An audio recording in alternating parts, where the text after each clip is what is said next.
The youngest average starting 11 in the Premier League. And the kid wins the game.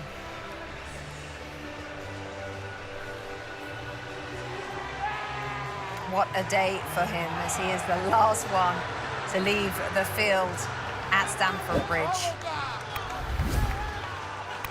So much to come. We've got post-match reaction. We're going to hope to hear from his manager, Enzo Maresca, after he ran down the touchline, then got sent off for that celebration. And also from Arne Slot, the Liverpool manager as well. 3 straight defeats in all competitions. But the big moment, Estevao came on. He looked so good, Robbie Muster, but it wasn't just him for the goal. Oh, look at Moises Caicedo. Look at this guy in midfield. Brilliant reverse ball there. He had an amazing game. It's a sweeping move from Chelsea. Look at the clock here. It's so late into the game. Your goal scorer's on the right side of your screen right here, and he's just on that. There he is, number 41 there at the back post. Really good build-up play. A little bit of patience here from Enzo here. He just takes his time. That's the key pass in behind, and he's there. And can he get his foot around the ball to find the back of the net? He does. And brilliant from Cucurella, and just the level of belief from Chelsea all the way throughout to keep going forward late into the game against the champions there. The young 18-year-old Brazilian's going to be a star, and we all love this in the studio, Rebecca. I mean, that's good pace. Enzo Maresca, the Chelsea manager there. Brilliant celebration. What, if it's not his players getting sent off, it's him getting sent off. Red cards continue to be an issue for Chelsea. Stephen, Enzo Maresca has been criticised this season for some substitutions, but today he got it all right, didn't he? Because they just seemed to get better, and then Estevao did his thing. Yeah, I think first and foremost, you've got to say what an advert for the Premier League. That was a brilliant game of football, but you've got to make big decisions within the game, and how you make those decisions. Lost his centre-back, moved Reece James into centre-back position, brings on young players who are inexperienced but show no fear. He got the big decisions right today. The great thing about this game was both managers just went, let's carry on going for it. We want to find a winner. They both believed there was a winner in the game, and just a moment of quality at the end proves it's decisive for Chelsea, but a brilliant game. I mean, Liverpool did put Endo on. It looked like maybe they were, OK, maybe we're OK with a 1-1. How do you think Arne Slot's feeling now? I mean, pretty down. I mean, he went through his bench. Chelsea went through their bench. Chelsea are missing 8 or 9 of their best, well, not best players, 8 or 9 players, Cole Palmer being one of them. And it just shows you what this Chelsea squad is capable of. I mean, it's crazy to think a week ago they lost to Brighton. Yeah. I mean, and yet they can put that, if they can be consistent in that fight, in that spirit, in that work ethic. I like Remo Lavia's back fit again. I mean, there has been doubters with Enzo Maresca. You know, there continues to be doubters. I mean, that's got to silence a lot of the doubters, Rebecca, given, you know, what he's dealing with right now with this big squad, with young players, and to have that much spirit and fight and to go toe-to-toe with Liverpool. I'm still really surprised how good Chelsea were, given what I think we all thought, the guys in the stadium, me and Stephen here, that Liverpool maybe had a little bit too much today, given all the changes. That's some performance. What's happened to Liverpool? Well, listen, they've made too many changes to the squad at one time and bringing them into the first team. But that's part of the process that Liverpool accepted at the start of the season with buying players. They felt that this wasn't for the short term, this was for the long term, for the next 5 or 6 years. And it's going to take time to gel. The only thing I'd look at this situation is think of Paris Saint-Germain last year. They were poor to start the season. They grew into the season. I think this Liverpool team will take time to grow, but they will grow, they will be better, they've got quality. My big thing is, though, he's got to make bigger decisions. Mo Salah was poor today. Take him off and bring Ekitike on. Agree with that? Yeah, and the fullbacks continue to be an issue. Yes. Bradley or Kirkes. OK, we've got plenty more time. We'll discuss more Liverpool. What a game. Late goals have been Liverpool's thing this season. How quick that title race can turn around. It's Arsenal's right now by a point. Don't Rebecca Lowe, we have got a lot to get to. We're going to begin with the game at Stamford Bridge, the last on the list, but saving, Stephen, the best till last. What a match. Yeah, superb game, and the opening goal was just an absolute screamer from Moises Caicedo. Let's rip from 20 or so yards into that top corner. Mamardashvili can get nowhere near it. It's a perfect angle of it here from behind the goal. That strike into the top left corner. Mamardashvili so close to getting a hand onto it. He gets the slightest touch onto it, but it's not enough to push it round the post. A brilliant goal to open the game, and the manager was absolutely delighted to see that going in. Garnacho here, he goes down under pressure from Szoboszlai. There's not enough. He thinks there's a push in the back, but there's not. and he goes to ground, and following that, his manager picks up a booking, which will later lead to more consequences for the manager. But then, you see here, in the 63rd minute, Liverpool find a route back into the game. It's lovely play by Szoboszlai down that right-hand side. He finds a way down there. Isak, he's trying to pull the ball down for himself, but falls into the path of Cody Gakpo. He reads the situation, he's alert, gets in front of Gusto, and it's a really smart finish from Gakpo, and it got Liverpool back into the game. Just give them a little bit of belief that they perhaps could get something out of the game. But then they kept running forward, and the young subs coming into the game and having an impact and flashing the ball across there. You just see it's a brilliant ball in. And Ryan Gravenberch there, just, I mean, that's that's a really difficult one to defend there. Just Tozer goes past the post. Again, Chelsea on the front foot. Moises Caicedo, I thought, was immense. Absolutely immense in this football match. This guy here, 23-year-old Ecuadorian, Moises Caicedo, was everywhere, from shooting, from scoring, from crossing to tackling. Just brilliant performance from Caicedo. Enzo Fernandez into stoppage time, woodwork. Yeah, again, like, he's definitely the one to get forward from midfield. You see him steaming into the back post there, and he just, I think Lee Dixon said, he gets ahead of the ball. He tries to hold his head back there and off the upright there, so close to putting Chelsea ahead right there. But the goal did come. And just watch Moises Caicedo. Again, he's involved in everything defensively here. Again, he comes inside, and he can make that ball, which sets everything up from Moises Caicedo. And it's a sweeping move down the left-hand side. They've got three players on that side there. Mo Salah does not track Cucurella, who's just allowed to come in field there, and he makes a good run in behind. Again, patience here, and a clever little ball there. And it's just hanging out at the back post in case it comes across. He does really well to get there. It looks like it's going to be maybe a little bit ahead of him. Robertson cannot read the game. Yeah, I think they call that doing a Mourinho. Lexus full match summary. For Liverpool's perspective, 2 straight Premier League defeats now at Palace and at Chelsea. They hadn't lost 2 consecutive Premier League games in more than 2 years. That's 3 straight defeats in all competitions for Arne Slot, and 9 goals conceded now through 7 Premier League games. Let's hear from the Liverpool manager. But Arne, obviously desperately disappointing to lose, and disappointing to lose in that manner, in that moment of the game as well. But what about the performance that went with it, the underlying performance that your team gave? What did you make of that? I think there were 2 very good teams on the pitch today. First half, unfortunately for us, their first chance and the only chance they had in the first half, if you can look at that as a chance, it's a shot from 20 yards. Goes into the top corner. We created 3 open chances. Milos, Dom and Alex with the header. But I felt the game was equal. Maybe in ball possession they were a bit stronger than us. Second half we started off really well. It wasn't a surprise to me that we scored the 1-1. I think in that period of time I felt as if we could go 1 up. And the last 10 to 15 minutes it was an end-to-end game, if you say, as you say it over here. So it just goes both ways. And we had chances to win it, they had chances to win it. And in the end, again, we concede in the last second goal. It's something you mentioned in your press conference on Friday, actually. For so long, for so many months, you've been on the right side of the margins, and suddenly you find yourselves on the wrong side of those margins.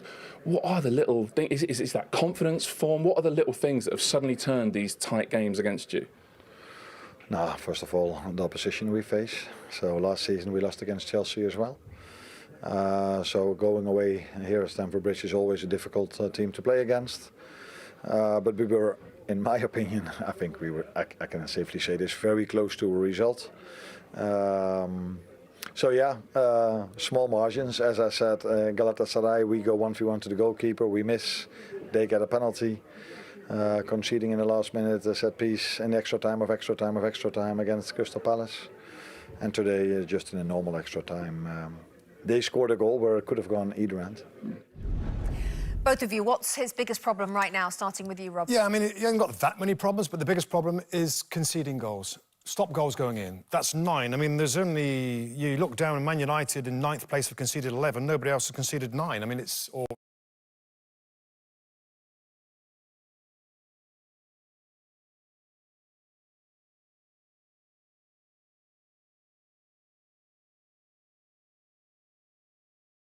that close to it. So that's their problem. The 2 fullbacks will be the issue for them. Yeah, I think the counter-attacking goals that they're conceding, far too many of them, far too vulnerable to those opportunities.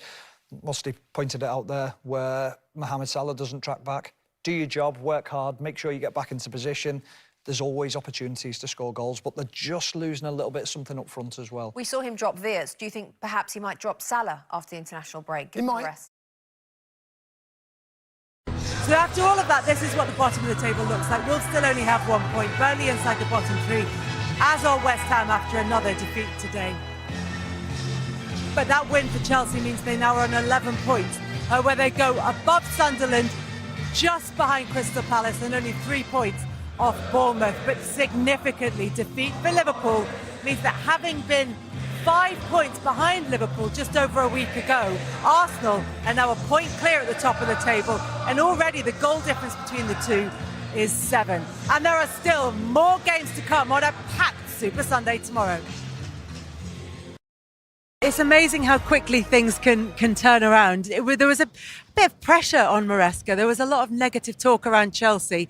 They now won in Europe in midweek, and they've now beaten the champions with that late goal here at Stamford Bridge. It doesn't really matter when the goal comes, but it feels different. Yeah, and you saw what it meant. You saw what it meant to them, as not just a group of players, but as a management team as well. After the game, the celebrations were, heightened. Because they were under pressure. They were questioning him as a manager. The players, they've dealt with a lot of injuries, the circumstances. They were at the Club World Cup. And the start of the season wasn't ideal for them. I think that performance today, this evening, will give them a hell of a lot of confidence. They will come out of this game understanding that they're capable of putting in performances like that. But they've got to now consistently do that. That's what they're missing. The next step is to replicate performances like tonight, game after game after game.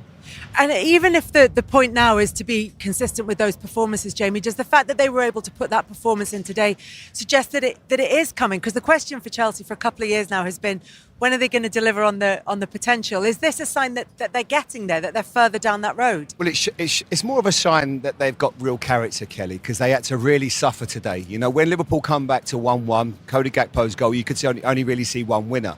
Then you lose Badia Shield, then you lose Achimpong, and then you're thinking, OK, what's my back four? How am I going to hang on to a point?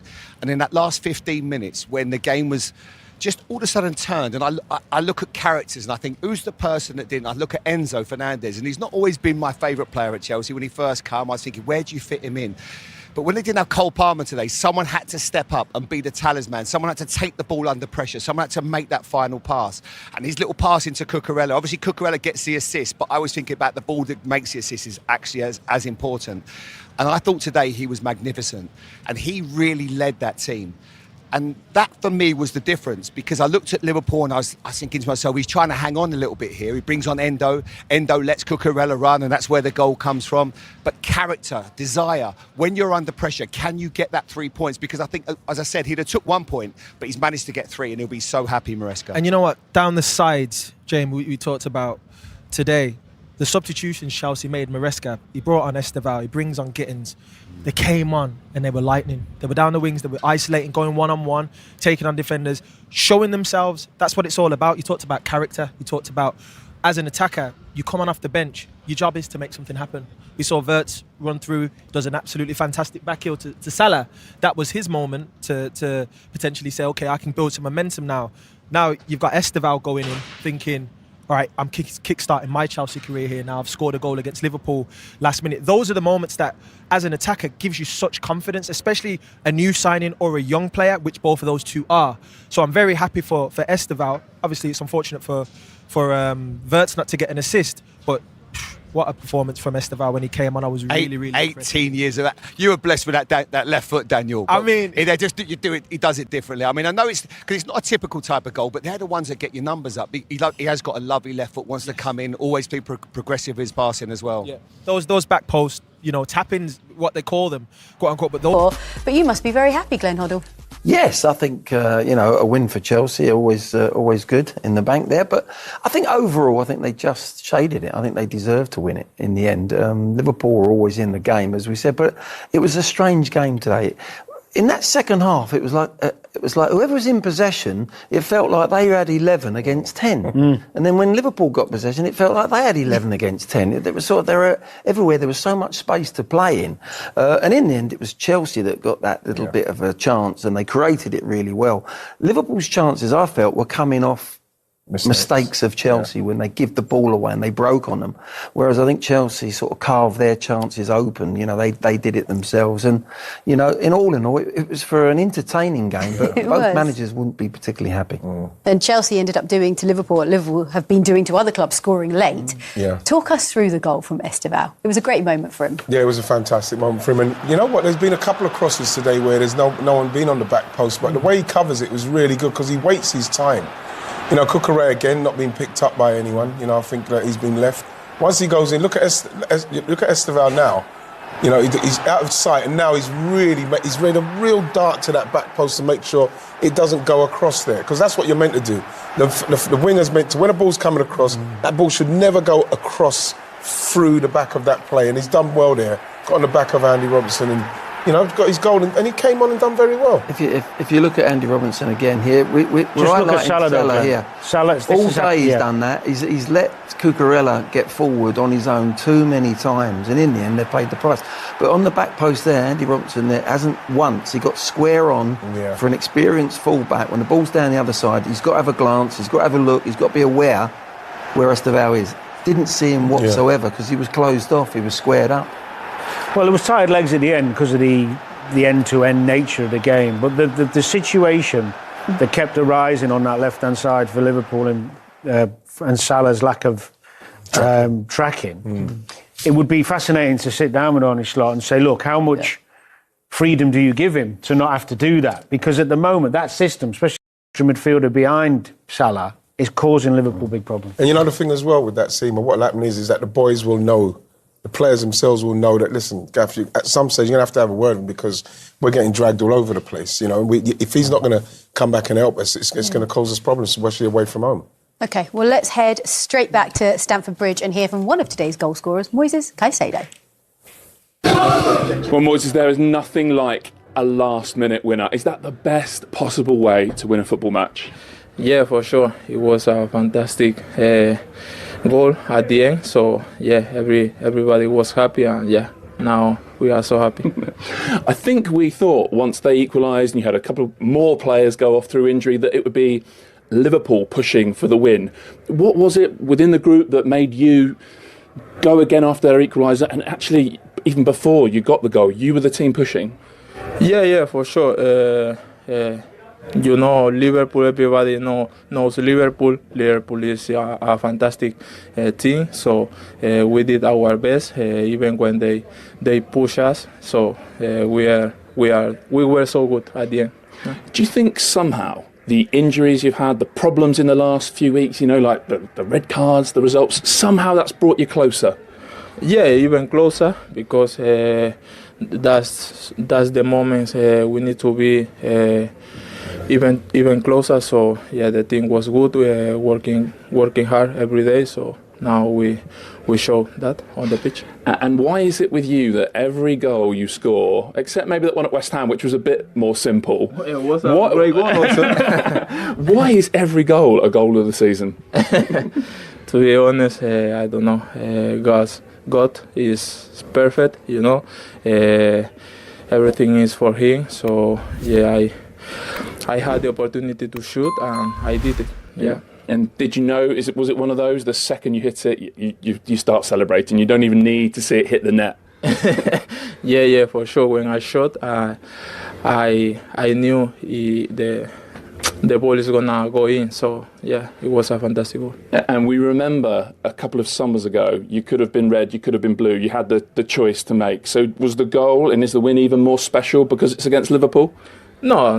It was a great goal, but nothing for Liverpool. I'm here, enjoying here. So I'm doing so well. That's the most important. Should I let you go and celebrate with your teammates and give you this Player of the Match award first? Thank you very much. Well played.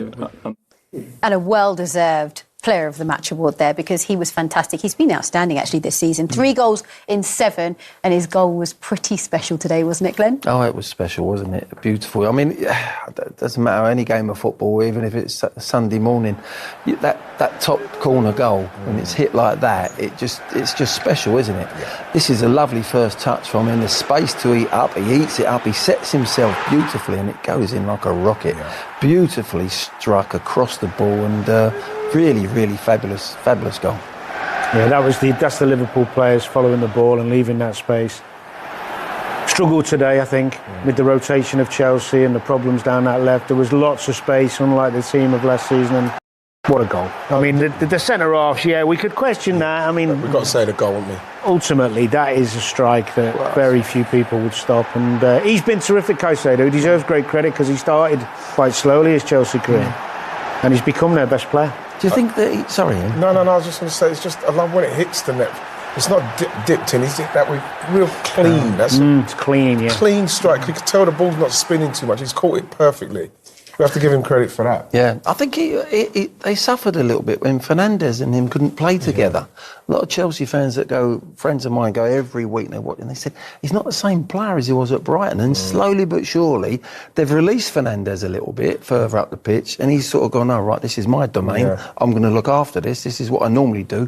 He's been brilliant. He's been absolutely brilliant on the ball and off the ball. Do we have to credit Chelsea as well, given the fact that they've had so many injuries? I think 9 injuries, or 8 injuries, plus a couple of suspensions as well. But to have so many players out and to still be able to beat Liverpool is something. Yeah, because Liverpool are the champions, and they proved that last season how good they were. I know it's a different team he's got now. But, like, you have to say that Chelsea get a lot of credit simply because you could see that it's a Liverpool side that you can get at. There's spaces, there's holes, there's players not playing very, very well. They've not quite gelled. I don't think the fullback situation with Liverpool is an upgrade on what they had before in respects of Andy Robertson and Trent. I think that's something that they're going to miss, in respects of the Kirkes and maybe Frimpong, what's going to happen. So that once they get that sorted, the midfield at some stage, you have to feel at the moment it's not quite working with what's going on. Salah, with his lack of tracking back and, up front, Isak's got to get himself going. Wirtz has got to get... So there's a lot of things that still need to boil up properly in the pot, and so they can start doing what they need to do. And I must say, 7 out of the bottom half have not played this match week, so it could look a little bit different by the close of tomorrow. But you can see Burnley, West Ham and Wolves struggling at the bottom there. Wolves, the only team in the league to have not won a game this campaign. Let's take you to the top half then, and there is a significant change with Arsenal, who top the table, 16 points from 7 games played. They are 1 point ahead of Liverpool. Spurs in 3rd, and then Bournemouth, Palace, Chelsea, Sunderland up to 7. You've got to say, Bournemouth, Crystal Palace and Sunderland, what a season those 3 clubs are having. Right, there is so much to talk about after what... Really difficult to come out and speak after a defeat, and especially one like that, but your immediate thoughts on what's just happened?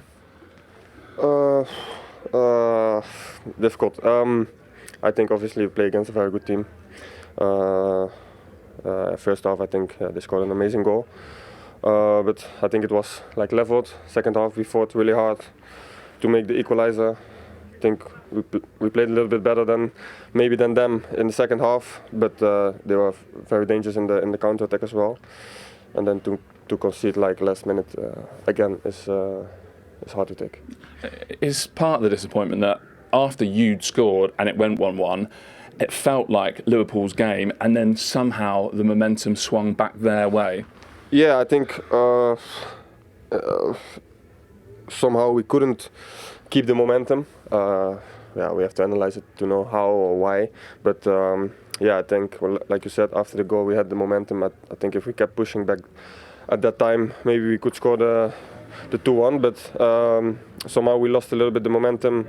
They gained strength again, and they pushed us back in the counters, and like I said, they were very dangerous, and then scored the winning goal in the last minute. Do you think it is the truth, actually, Cody, that this sort of brilliant champion team that you're part of, it's just those little things that happens to every team, confidence, rhythm, form, all those things that are hard to put your finger on, hard to grasp?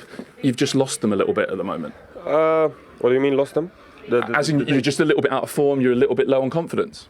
I don't want to say low on confidence, but I understand what you mean. I think in this moment of time, the things don't fall our way, where it was maybe 5 games ago, they did fall our way, and then we go away with the win. But unfortunately, this is also part of football, and we have to take it with our chest and keep on fighting, because we know the quality we have with the players who are here last year as well, and the new players we brought in. So we have to just keep pushing. We play at the club this big. It's normal when you lose 2 Premier League games in a row and also the Champions League game in between. That's not good enough. We know that as players, without even looking at the outside. So we are very much aware of the situation we are in, and we know what to do. We have to keep. We have to go back to the winning ways, and that's why we will train and analyze and do our best again. Thank you for coming out. Thank you. Do appreciate it.